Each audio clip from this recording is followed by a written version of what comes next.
Hey guys, Ella here. In this session, we're going to talk a little bit about motivation because motivation is a very misunderstood concept. So, if you can understand this kind of side of things, you're going to be in a really good position to help your clients because let's be honest, right? Clients might be super motivated at the start, but they're definitely going to experience dips in their motivation. And so, if we can understand properly what motivation is and how to cultivate it, then we're going to be in a really, really good place. Okay.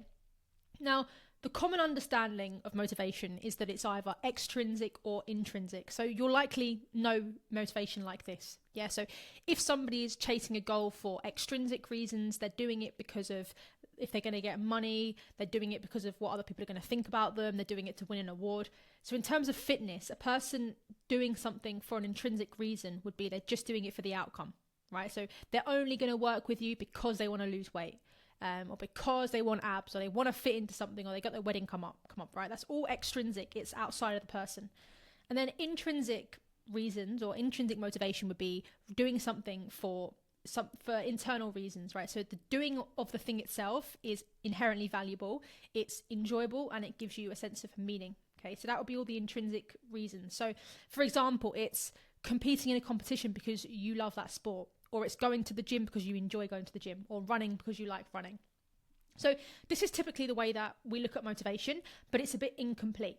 All right, so we're gonna go into a bit more detail about a better way to look at motivation. Now, ultimately, when it comes to motivation, it's not just about the quantity; it's about the quality.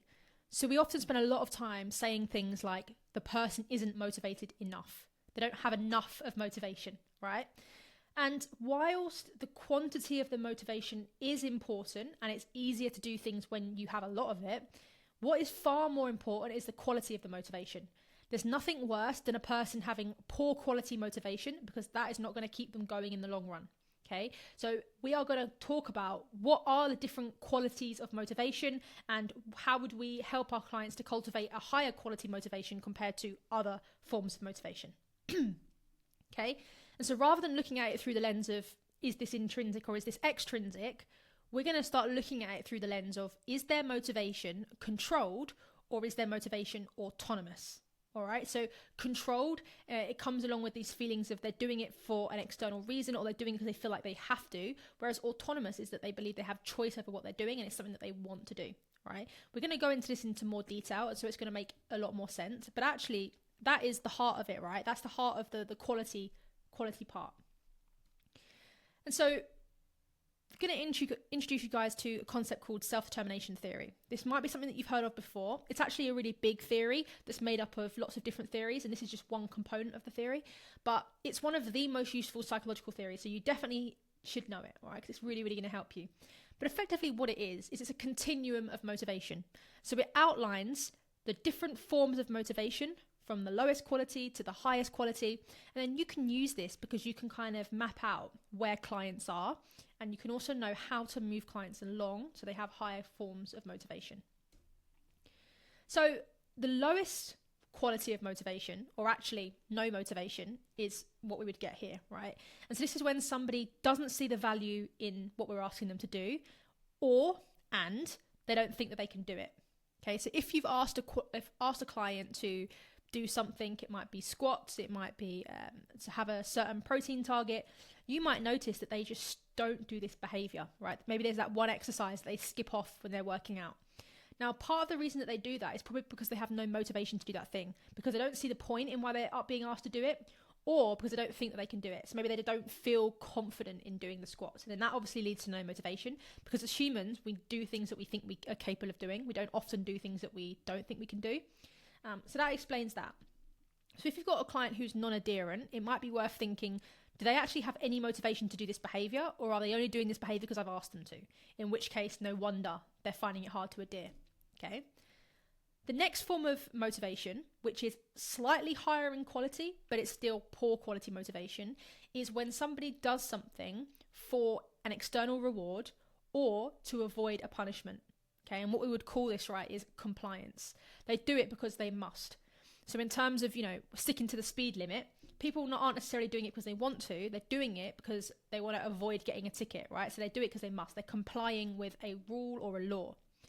Now, this might be true in some of your coaching realms, in that somebody is doing something because they feel like they must in order to stay in your program, or they're feeling like they must in order to please you. Okay, so whilst that this does drive behavior, like it will get the person to do something, the problem is it won't last a very long time, and it's not a good source of motivation, because as soon as you stop working with them, or as soon as they decide they can no longer do the behavior, it's going to stop, or they're going to stop working with you. Okay, so it's not the best form of motivation. Then we have the next form of motivation, which is all about ego involvement. And so this is when we do something to gain approval from ourselves or to gain approval from others. So what I mean by that is that, we might feel as though I need to go to the gym or I'll feel bad about myself. Okay, I need to make sure I eat healthy, otherwise I'll feel bad about myself. Okay, or I must make sure I get those workouts in so that my coach isn't pissed off with me, or I must make sure I do X, Y, Z, and so my coach isn't annoyed. Okay, so whilst it might get us to do something, we're not doing it necessarily because we want to. We're doing it out of a sense of obligation to ourselves and others.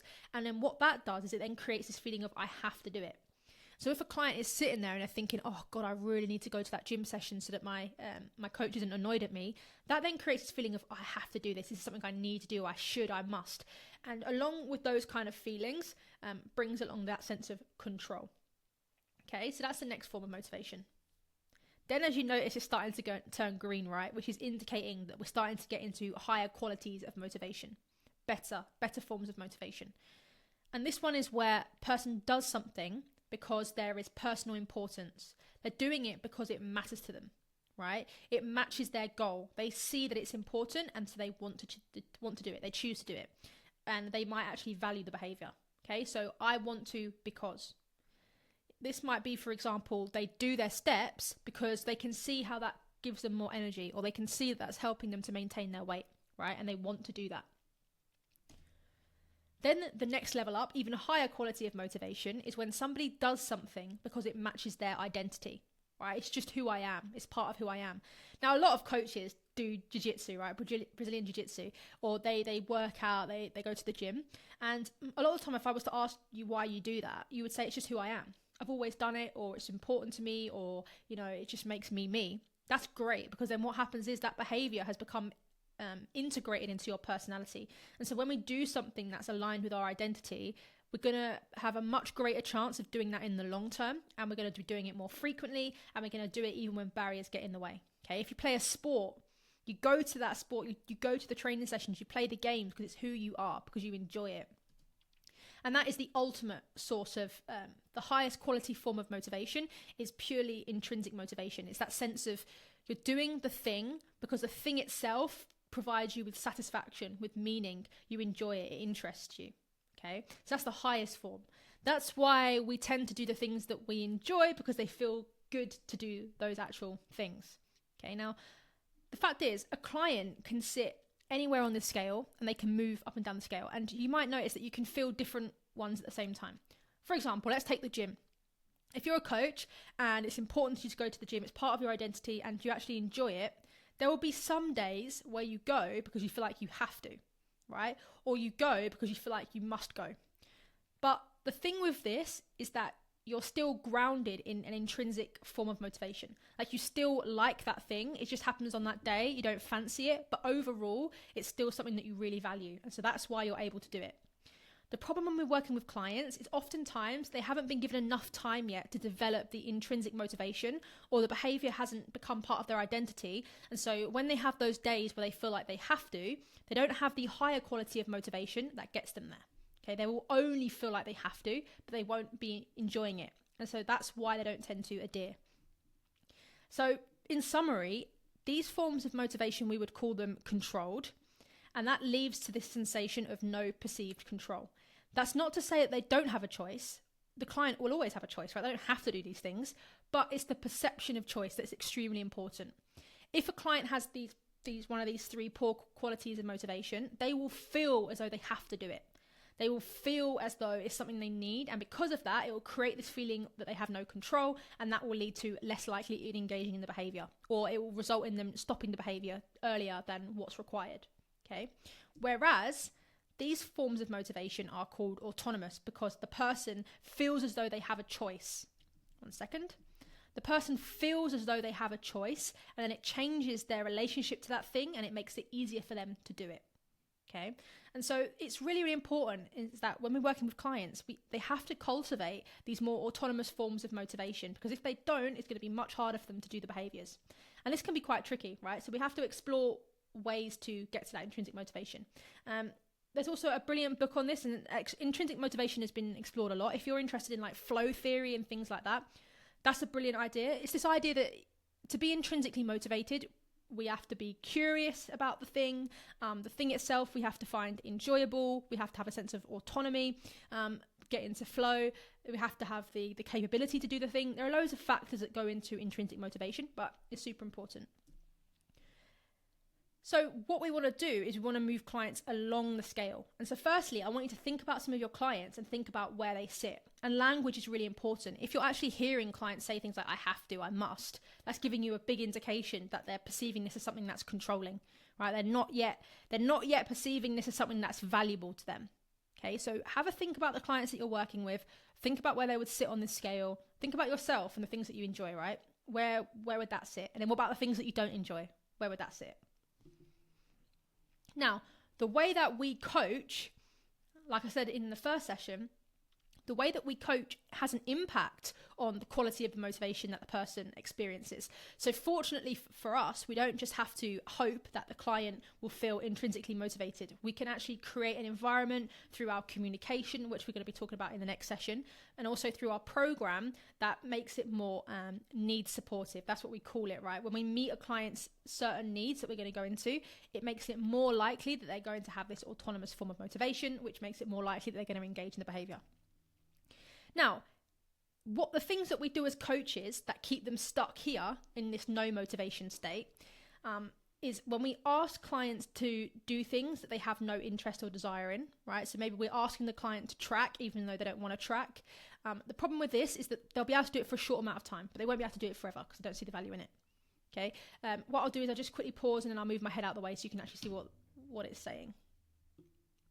There we go. So another way that we can undermine a person's motivation is when we take a non-collaborative approach. So that's when, if you remember from the first session, we are just telling them what to do. We are just giving them solutions. We are advising them. And all of those things don't take into consideration the person's sense of choice. We're not involving them in the decisions. Okay, so if we are asking them to do things that they don't care about, we're not engaging them in the process of program design or nutritional support. And also, we're not taking into consideration how capable the person is of doing this thing, then they're probably not going to experience any motivation, right? And when it comes to a person's capability of doing something, it's their perceived capability. It's not their actual capability. You know, we might know this person can do a jog or this person can do squats, but if they don't believe that they can, then it will still undermine their motivation. Okay, so we have to make sure we take it from the client's perspective. Now, the second one on here, when it comes to, external rewards or punishments, the mistakes that we might be making in our coaching program is that when we run rewarded competitions, the client that loses the most becomes the client of the month, or there's this kind of competition, who can do the most steps. The problem with that is it creates an external reward, and so then clients will then end up doing something for the reward, which is a poorer quality of motivation. And the research has demonstrated that when somebody is intrinsically motivated to do something, right, so they already want to do it, but then we introduce a cash incentive, it actually undermines that person's intrinsic motivation, okay? So we don't want to undermine the intrinsic motivation because that is much better. We want to keep that, okay? So just be aware, these things might be taking away their natural tendency. It's kind of like, right, when you do something for a hobby and you're good at it, and the second that you start getting paid for it, you would expect that would be brilliant because you're not only doing the thing that you love, but you're also getting paid for it. But oftentimes what ends up happening is by introducing the money for the thing that we already love, it undermines it and it turns it into a job, which changes our relationship with the thing that we love. And another thing that we can do, of course, which we're not doing it anyway, but it's when we're overly critical. If we're overly critical of their behaviors and we're judging them, and particularly if they're not doing the things and we start being judgmental, that creates that fear, which they then want to avoid, and they avoid through ghosting, but it creates this sense of feeling like they need to comply, which is a really poor form of motivation. And so you're going to see drop-offs and you're going to see clients not adhering, right? And you're going to see poor results.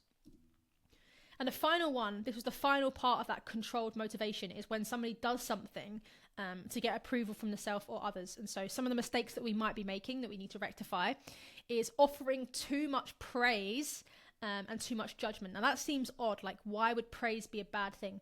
But what happens is like if we're giving too much praise, then our clients can end up just doing things to seek our approval. Okay, so if a client is really enjoying something, we shouldn't be praising them too much, because then it's going to shift something inside, and so they end up doing it to get the praise rather than doing it because they enjoy it, right? So some praise is really important, being really specific with the praise, but not overdoing it.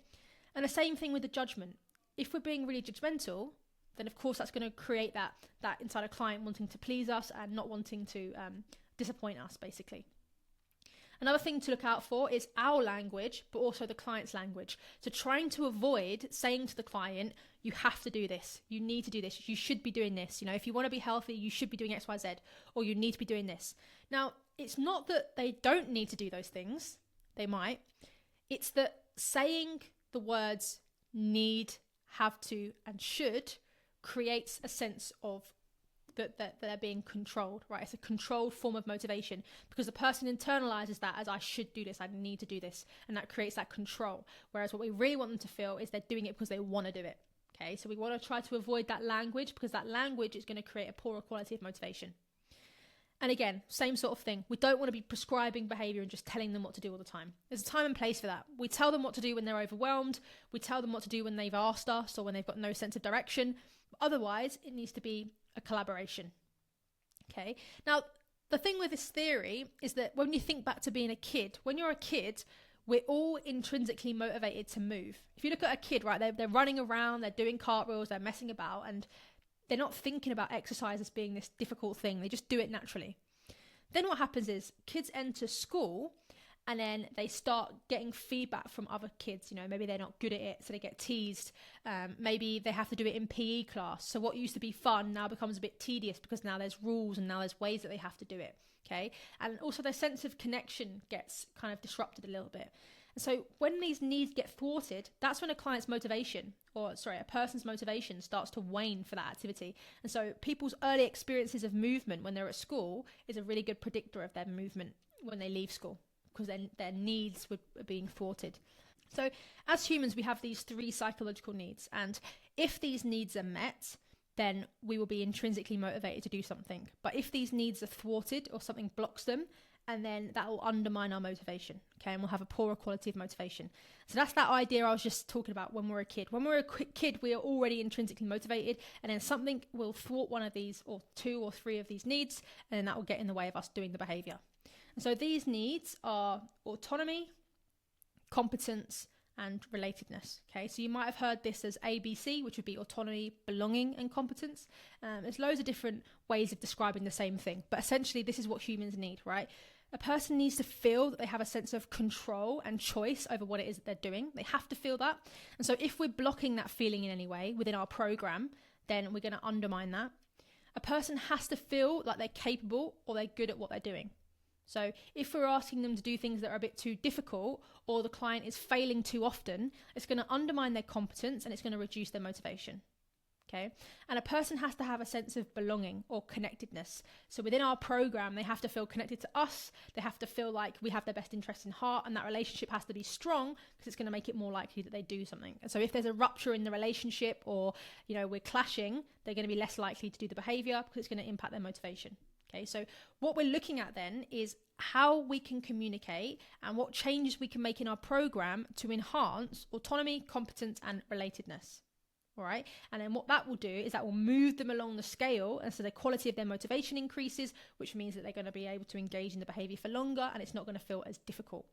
So in the next session, we're going to talk about what we can do to enhance these 3 psychological needs.